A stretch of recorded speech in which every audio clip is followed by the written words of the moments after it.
Good day, guys. This is Murthy. Welcome to Common Man Journey towards becoming a millionaire. As you see my videos, I have an ambition. How can I become a millionaire? How can I achieve 10 millions by 23? Okay, so I thought this every week I will update so that someone can pick up my ideas or someone can help me my ideas so that we can travel together. So the main purpose of this one is sharing my ideas and what I am doing about my journey, and other one is also get the feedback from other people.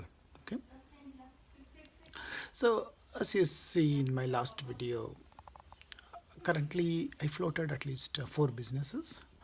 One is buyer agency, and another one is property trading, then subleasing, and SEN. Okay, so this is a network marketing. So all four are in the four different stages, but this week most of the time spent on buyer agency business.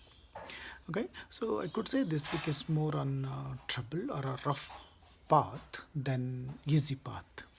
So in the sense, so one thing is, if I want to talk about bit background about the business already has a 800k debt. Okay, so when I was thinking at getting into the business, so my idea is more on, I see the opportunity. The business is making around 200 to 250k per month. So if I work hard and smart way, in 9 months I can clear entire debt. That's what my idea to get into this business. Uh, Now I've been working in more than a couple of months now, in the part-time basis on my weekends. What I'm learning more about this business is this business is a really cash flow challenge. Okay, so the cash is coming in, but because of the debt or because of the existing management, cash flow is not managed well.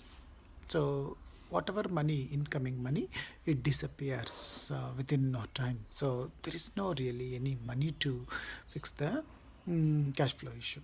Then other thing is, for me to legally enter into this kind of business, uh, I also incur debt.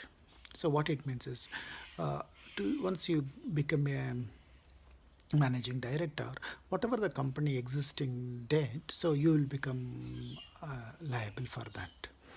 Okay, so I've been talking to the various lawyers.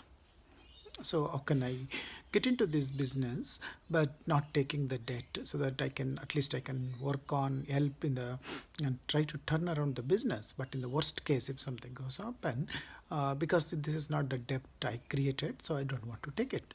But most of the lawyers are suggesting it's not a good idea to get into the business or active role. One of the suggestions they told me is, even if I am not in the any role, but if I do manage daily day-to-day business operations and take care of the employees, I'll become a shadow director. So once it is a shadow director, it is as much as being a director. So the legal point of view, the shadow director is also equally responsible as a normal director. Okay, so what it means in the nutshell, what it means is, if you become a director of a company, then you will be responsible for whatever debt or whatever profit that company is making, and also the legal issues, right? So the current buyer agency is looking at as already 24 legal issues, 800k debt, right? So even though I don't see any proper way of joining and doing the business properly. So I've been this week, it's kind of most of my time spent on what is the legals involved in it. Okay, so at least these are the things I learned, because I didn't know about how the shadow director works, or what is the implication of being the director, versus controlling the company. So one of the few options presented in front of me at this point is, one is, so don't get into the director role, but do whatever investment you want to do it as a creditor. That means convertible bonds. You can create a convertible bonds. So what it means is don't become a shareholder, but give that as a whatever investment as a loan. Then once the company is back to the normal, that time you can convert that whatever the loan given into the shares. Okay, that is one option. So the second option could be leave the company. So you go and start a brand new company, take the employees and take the licensing from the make a licensing arrangement from first company to the second company, right? That is second option. Third option, because this is already in mess, don't do anything.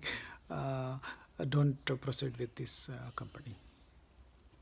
Okay, so I'm still in the dilemma. I'm thinking at what to do with this business or how to proceed.